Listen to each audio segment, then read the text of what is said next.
readers! Welcome back to Reading in the Middle, the podcast that celebrates stories that keep middle grade readers turning the page. I'm your host, Annisha Jeffries. Today's episode takes us on a hilarious, spooky ride with author Kevin Garone, creator of the Alien Survival Guide series, including I Know What UFO Did Last Summer and his newest adventure, Night of the Living Toilet Paper. We're talking UFOs, monsters made of everyday objects, and how toilet paper and floating mattresses make scary stories even more fun. So, buckle up. It's going to be an out-of-this-world episode. Kevin, hi, welcome to Reading in the Middle. How are you today? I'm doing great. How are you? I'm doing very well, thank you. Ooh-wee. I have so many questions, and I don't even know where to begin, but the first one that I will ask is, what inspired you to start the Alien Survival Guide series? Were you always fascinated by UFOs as a kid? I know I was. So, when I was a kid, I had this brief phase where I was really into the Animorph books, which is about an alien invasion. And there was one, I don't know, probably a couple weeks where I almost half convinced myself that they were real, that these books were like secret messages being passed on by the main characters, and that there really was this whole alien invasion going on. So that part of me obviously plays into Marv's character. I also got inspired by reading the Zombie Survival Guide by Max Brooks. Yes. That's very here's how you would survive if a zombie apocalypse happens. And after I read that book for the first time, I started thinking of, okay, how could I kind of use this same concept, but work it into like a middle grade story in a way? Oh yeah, that's great. Now see, you were mentioning books, and that's great. For me, I would equate UFOs or aliens from, and I'm showing my age, Mork and Mindy or Close Encounters of the Third Kind, something like that. Watching Close Encounters is a weird time too. That's a good one. But me being silly. But how did toilet paper end up as your next big monster? So for the toilet paper monster in the second book kind of comes from real life. So I had, growing up, friends who we would toilet paper each other's houses. And I had a friend who at one time he planned to toilet paper the school, and that plan did not ever happen. But kind of thinking of real life experiences that I'd had, and once again thinking, okay, what's a funny way that I could work this into a story, and especially work it in with my main character, Marv, who's a very unique alien conspiracy guy. Mm-hmm. And so, listeners, Kevin has two books. I Know What UFO Did Last Summer, and his second one, which is the newest one, Night of the Living Toilet Paper. So these are a series, an Alien Survival Guide. And so so you may want to pick these books up so you know how to survive, because it's so important. Now, has Marv changed since I Know What UFO Did Last Summer? Has he changed? I think he's learned to be a better friend than he is at the start of the first book. He kind of had to learn over the course of the first book to be willing to accept, his friends have other interests and other priorities, and that sometimes being a good friend kind of takes priority over immediately trying to stop the alien menace. So I think that's where he's grown a little bit in that way, and that plays into a little more of how he approaches things differently when we get into books. Now, what's scarier, an alien invasion or running out of toilet paper? Well, I mean, we both lived through COVID, right? So it's gotta be the running out of toilet paper. Yeah, It's a little more I agree. Yeah, so if you had to describe Night of the Living Toilet Paper in 3 words, what would they be? I guess first word would be zany, just because Mm, Marv and his friends are kind of a zany group, and so mm-hmm. their hijinks and stuff are a little kooky and out there sometimes. Spooky, because there is some stuff. It's still, even though it's a toilet paper monster, we still have spooky stuff that's going on with that Love monster. it. It's still kind of scary sometimes. Mm-hmm. Maybe nostalgic for my third word, just because for me, this the books are kind of like going back to the type of stories that I liked as a kid and Mm-hmm. drawing from things that sometimes that I did as a kid, and so they're kind of nostalgic for me in that sense. Now, I know you have a secret. So what is it for mixing funny and scary moments and keeping them balanced for readers? So I think for me, at least with this series in particular, definitely, I guess bringing the humor comes in from who the characters are. They're not trying to crack jokes or anything while they're fighting the monsters or trying to save their neighborhood, but the Mm-hmm. humor comes in from them just being the way they are. Marv is the kind of a weird kid who's obsessed with aliens, and so he reacts to things in funny ways that most people wouldn't do. And so I think for me, finding the humor in the way the characters naturally are and just their reactions rather than trying to crack jokes helps kind of Mm-hmm. Mm-hmm. balance the scarier parts a bit while still feeling, I guess, a little more real, as real Speaking as it of can real, be. you're right, as real as it can be. And speaking of real, did any real life events inspire one of the scenes in either one of your books? Yeah, so more so in the second book, I would say we kind of drew more from childhood experiences. Like I mentioned before, I had friends who would like to toilet paper each other's houses, which is where Oh. the toilet paper monster came from. The second book starts where they're trying to float a mattress across a pond to see if it would You did float. that? And so I didn't float on the mattress, but I was a one of the people standing on shore and I helped transport the mattress to the pond and then watched as the more bolder people in my group of friends tried to sail it and had kind of a similar experience to Marv. So that's how I know for that opening scene kind of what would happen. It was like, I've seen this in real life. I know how it turns out. And it's just one of those things where it's, I can think of how this could actually fit with Marv and how he thinks of trying to prepare for the alien invasion. And so just being able to take those kinds of things and then put Marv's special twist on it was definitely fun to do. Now, what would Marv's survival guide tip number 13 be for surviving an alien toilet paper attack? Well, with the toilet paper, it would probably be to bring fire.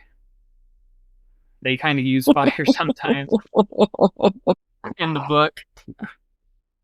That might actually be tip number one for him after going through the book instead of number 13. Actually, now that I Okay, think so of it. oh yeah, okay, so it's like the Blob. The Blob. Have you Yeah, ever seen that movie? I have. Yeah. Fire, I think, or maybe was it Cold? I Which think one it is was it? I cold. can't I now. I think can't it's remember. like they take it in the freezer somehow, if I remember right. Mm, okay, okay, you're right. It's been a But while. at I think least there was something with the freezer and freeze yes. So with toilet paper, fire, obviously, yeah, that would paper they burns. would disintegrate. Mm-hmm. Yeah. And also, listeners, so what Kevin was mentioning, like toilet papering, like a house, is also what we would call TPing a house or TPing a school. So yes, we would. That's what the old heads like myself, because I'm pretty old. I don't think people But do TPing so much nowadays, anyways. they better not. They better not. I mean, can you imagine cleaning that up? Oh yeah, I had to clean it up when I was in high school, and sometimes my house would get TP'd. We'd be out there Holy cleaning it cow. up. Ugh, and what if it rains or so yeah. So you no young listeners, you no, you would not want to do that. So, Kevin, which of your characters would you want as a real life best friend? And which one would you avoid sitting next to at lunch? I think I would probably want to have Jace as the best friend, Mm, just because he's a really good patient friend with Marv throughout all the books, and he's kind of that loyal friend that you can count on to be there for you. always good. I think I would pick him for best friend. Stay away from. I mean, part of me would say I would want to stay away from Marv, but part of me also would really want to sit with him just because of all the crazy stuff he would come up with and say. Mm-hmm. Maybe I would say I would maybe stay away from Kenji, who comes into book 2, just because he's gonna get everybody in trouble. Nice. Very good. Very good answer. Now, if the toilet paper monster had a voice actor to voice the toilet paper monster, who would you want that to be? It would probably have to be someone who does other monsters, like Hmm. like the people who do all the Pokemon voices for the Pokemon cartoons. Right? Like someone who Yes. has a lot of experience doing all these different kind of monster creature sounds. That would probably be a good pick. You you know who would be good? Mark Hamill. That's true. He does all kinds of voice You know, acting. yes, he would be great. So something to think about. If I ever get those kinds of connections to have like famous people, that would be really cool. Oh, oh, you will. Oh, you will definitely. So yeah. So definitely, just remember that. um. So Kevin, uh, what's the best part of writing stories that make readers laugh and jump at the same time? I think for me, it's writing the kind of stories that I know that I would have liked as a kid, because Mm-hmm. I like those kinds of stories too. I read Animorphs and Goosebumps and all of those kinds of stories that always would mix the scary and funny stuff a lot. And I think for me, the most satisfying thing is just being able to try to recapture the things that I liked to read when I Mm-hmm. was a kid, but to do it with obviously stories that I'm creating myself. Now you mentioned Animorphs, and you mentioned the book by Max Brooks. Uh, when you were younger, was there anything else? Were there any other books that come to mind that really inspired you? Well, I mean, like most kids my age, I was obsessed with the Harry Potter books when they came out. Ah, And I was like yes. right at the exact age of Harry, basically, when each of the new books came out. And that definitely Yes. it gave me a lot of motivation to want to write and to tell stories. Even though I wouldn't say that those books really like inspire directly what I write, because Mm-hmm. what I write is obviously very different. But Harry Potter was definitely one of those books that was like, I want to do this. This is like what I really love. The good stories that just draw you in and you're just totally immersed in it and you just want it to keep going and going and going. That's when I don't know if it's still popular, but fan fiction. People want the story to continue, so they write that fan fiction to continue the story to go on and on and on. But Oh, I was just hmm? gonna say I actually wrote Pokemon fan fiction when I was a kid. It was one of the first things Cool. I did for writing. Oh, that's awesome. Yeah, see, you wanted to continue the story, Yep. and that's yeah. So when you're writing, what kind of reader do you picture? The sci-fi kid, the class clown, or the reluctant reader? I think for me, since I feel like I'm mentally a lot of the time writing for myself as a kid, I'm writing for more Mm-hmm. kind of that sci-fi kid because that's who I Mm-hmm. was. But at the same time, I'm definitely also trying to keep the more reluctant reader in mind, just because, Yes. sometimes, at least for me, I have a hard time writing stuff that's really long, and I like to write stuff that has action. But I feel like that's a lot of the times important for those reluctant readers where, a really long book is just too intimidating or they need action scenes to be motivated to read. And so I kind of try to balance that as well of like what's going to be appealing to reluctant readers, what's going to have been appealing to me when I was a kid, and the kinds of books that I loved to Hmm. read back then. Yeah. So how do you keep your stories fast paced and fun for readers who might not usually pick up a book? One thing that helps me is I almost think of it like I'm writing a movie rather than a book. Not so much like the writing style, but for Mm-hmm. like the pacing of how things happen. I kind of in my mind I'm like, okay, it's like I'm plotting a movie and just thinking of just all the obviously in addition to all the books I've read, but all the movies that I've watched over the years and the ones that stick Mm-hmm. with me and like the pacing that keeps me engaged. And I think for Yes. me that helps a lot for the writing process of making sure that it stays interesting, it stays at a good pace, and also at a good length for those more reluctant readers. I agree. So when you're visualizing it, and sometimes I hate to say this, but not all the time, but this is when I was reading books as a kid. I didn't like the illustrations in the book. I didn't want to see that. I just wanted text. So then I could visually see it for myself. So I mean, I'm not knocking it, but and everything's fine, but that's how I felt because it was like a movie in my mind. Right. And we come up with our own pictures, our own ideas of how everybody Hmm. looks and how, monsters Yeah. and machines look. Hmm. So yeah, so that was just my side note. Okay, Kevin, it's time for our rapid fire, semi rapid fire, because my questions are very long winded. But this is where I ask you a question, and whatever comes to mind, you answer it. Are Okay, you ready? let's do it. Okay. What's your best everyday object turned monster idea that made in, hasn't made it into a story yet? I'll go with the piano.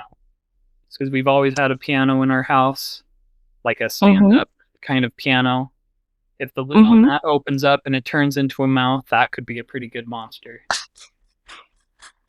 I love that. That's awesome. It could be kind of scary too with the teeth, with the keyboards as the teeth. Ooh, It just nice. like pulls you into the top of the piano and you're done for. Mm-mm. Yeah, it's over for you. The next one is you get to set one rule for all alien visitors on Earth. What's rule number one? No probing.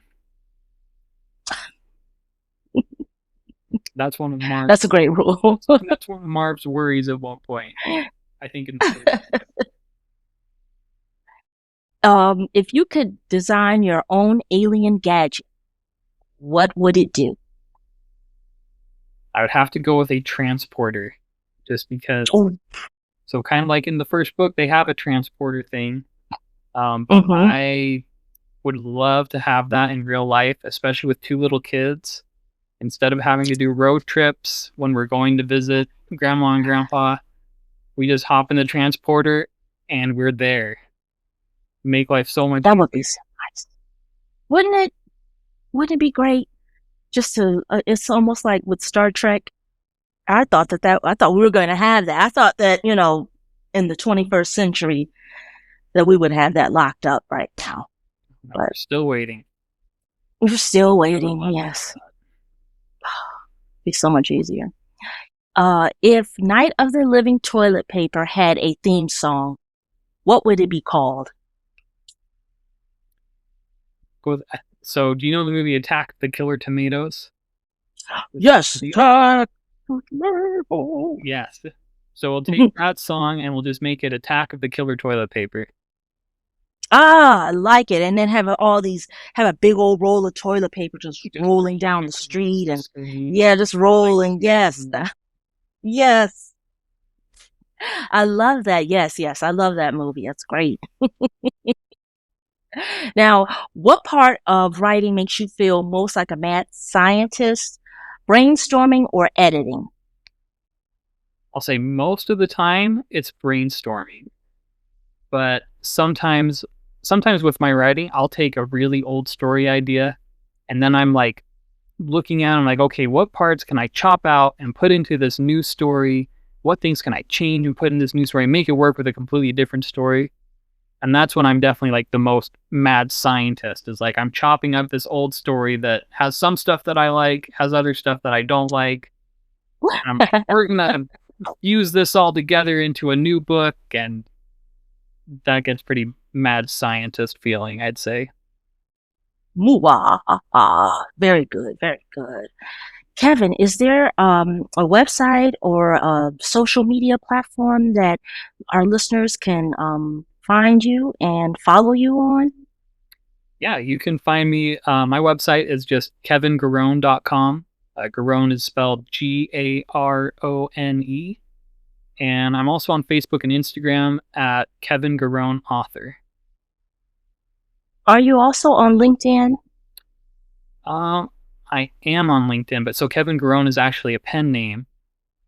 And so my LinkedIn is under my real name, which is Kevin Johnson. Oh. But Kevin Johnson is like the most common name ever.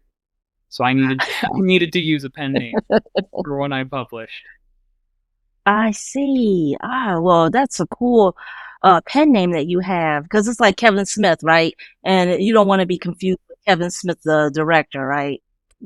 If you had that name, right? So I get it. Oh, that's wonderful.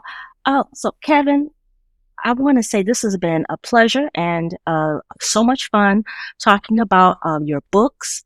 Listeners, run, don't walk. Get I Know What UFO did last summer, and Night of the Living Toilet Paper. One question I have for you: Are any of these books on audio? Not yet. Hopefully at some point in the future we'll get them on audio too, but right now it's just print and ebook. That's cool. That's the way to go. So again, thank you so much. This has been so much fun, and thank you for agreeing to be on Reading in the Middle. You're just fabulous. Thank you so much for having me. I really enjoyed being here. That's all for today's episode of Reading in the Middle. A huge thanks to Kevin Garone for joining me and for giving us a peek inside his wonderfully weird imagination. You can find Night of the Living Toilet Paper and I Know What UFO Did Last Summer wherever books are sold, especially your independent bookstores and libraries. If you enjoyed this episode, follow Reading in the Middle on Spotify, Apple Podcasts, or wherever you listen. And don't forget to leave a review so more listeners, librarians, educators can discover these amazing middle grade stories. Until next time, keep reading, keep imagining, and remember, keep reading in the middle.